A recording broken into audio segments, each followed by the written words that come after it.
Hi hello வணக்கம், welcome to போனாஸ் கைமணம். இப்போ வந்து நம்ம இந்த கல்யாண வீட்டு பருப்பு ரசம், இப்போ நம்மள ரசம் நிறைய வெரைட்டிஸ் ஆஃப் ரசம் பண்ணுவோம். இது வந்து பருப்பு ரசம் நான் வந்து ரொம்ப வருஷமாக பண்ணிகிட்ருக்கிற ஒரு மெத்தடு தான் உங்களுக்கு நான் பண்ணி காமிக்க போகிறேன். இது வந்து ரொம்பவே டேஸ்டியாக இருக்கும். இந்த கொஞ்சம் இதில் வந்து எப்படி பண்ணியிருக்கேன்ற ஒரு ஸ்டெப் பை ஸ்டெப்பாக பார்த்தீங்கன்னா, நான் ஒவ்வொருத்தரும் ஒரு மாதிரி பண்ணுவோம் இல்லையா. ஸோ அதனால் இப்போ நான் பண்ணுறேன், அது என்னோட போனாஸ் கைமணம் அப்படின்னு ஒன்று இருக்கு இல்லையா. ஸோ அந்த மாதிரி ஒரு மெத்தட்லேயும் நான் இதை பண்ணியிருக்கேன். இந்த பருப்பு ரசம் வந்து கல்யாண வீட்டு ரசம் மாதிரி ரொம்பவே டேஸ்டியாக இருக்கும். இது வந்து வாழ்க்கைக்கு தேவை நவ ரசம், நம்ம சாப்பாட்டுக்கு தேவை பருப்பு ரசம். ஆஹா, கவிதை அப்படி தானா வருதே. இந்த பருப்பு ரசம் நார்மலாக வைக்கிற ஒரு பருப்பு ரசம், இது வந்து இந்த கல்யாண வீட்டில் பண்ணுற பருப்பு ரசம்லாம் இப்போல்லாம் அப்படி தான் சொல்கிறாங்க. ஸோ இது நார்மலாக வைக்கிற ஒரு பருப்பு ரசம். இதில் வந்து பூண்டு கிடையாது, லெமன் ஜூஸ் கிடையாது, புளித்தண்ணி போட்டு தான் நம்ம வந்து பருப்பு ரசம் பண்ண போகிறோம். இது வந்து ரொம்ப ஜோராக இருக்கும் சாப்பிட்றதுக்கு இந்த ரசம். இது எப்படி பண்ணலாங்கிறத நம்ம இப்போ பார்க்கலாம். இந்த ஆஸ் யூஷுவல் மஞ்சள் வந்து இது பண்ணி வச்சுருக்கேன், ரா மஞ்சள், இது பசு மஞ்சள். இது வந்து பருப்பு, வெந்த பருப்பு. இதுக்கப்புறம் பார்த்தீங்கன்னா இதை வந்து புளி ஊற வச்சு வச்சுருக்கேன். வழக்கம் போல் நம்ம தக்காளி இல்லாத ரசமே கிடையாது. ஸோ தக்காளி, ஒரு பச்சை மிளகாய் எடுத்து வச்சுருக்கேன். இது வந்து ரசப்பொடி, கொஞ்சம் கல் உப்பு.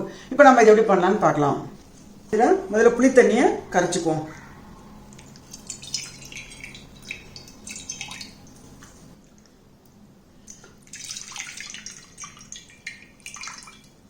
இதில் வந்து பச்சை மிளகாயை கீறி வச்சுருக்கு. இது ரொம்ப டேஸ்ட்டாக இருக்கும் இந்த மாதிரி பண்ணுறது.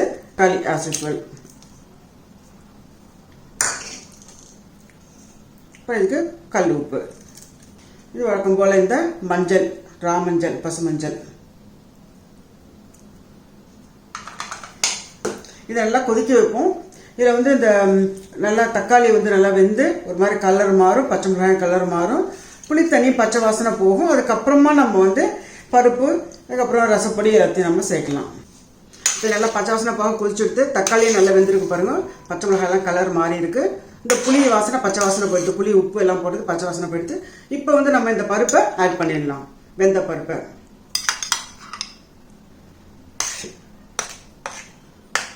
நம்ம தண்ணி கொஞ்சம் ஆட் பண்ணிக்கலாம்.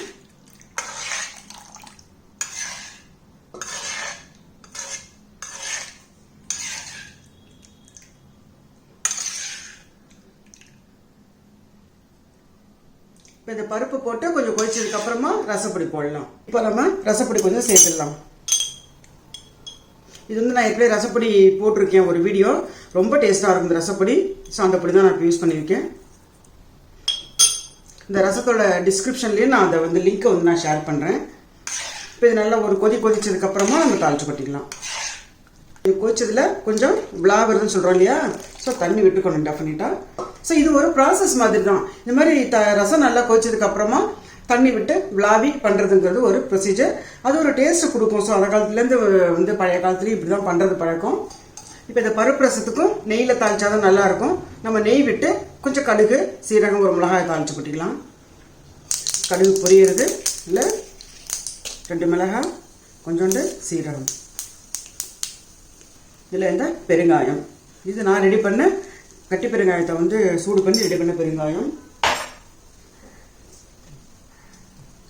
இதில் 2 கருவேப்பிலை.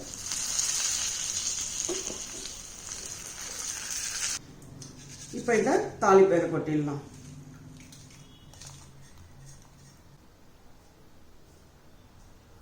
இது கொஞ்சம் கொத்தமல்லி.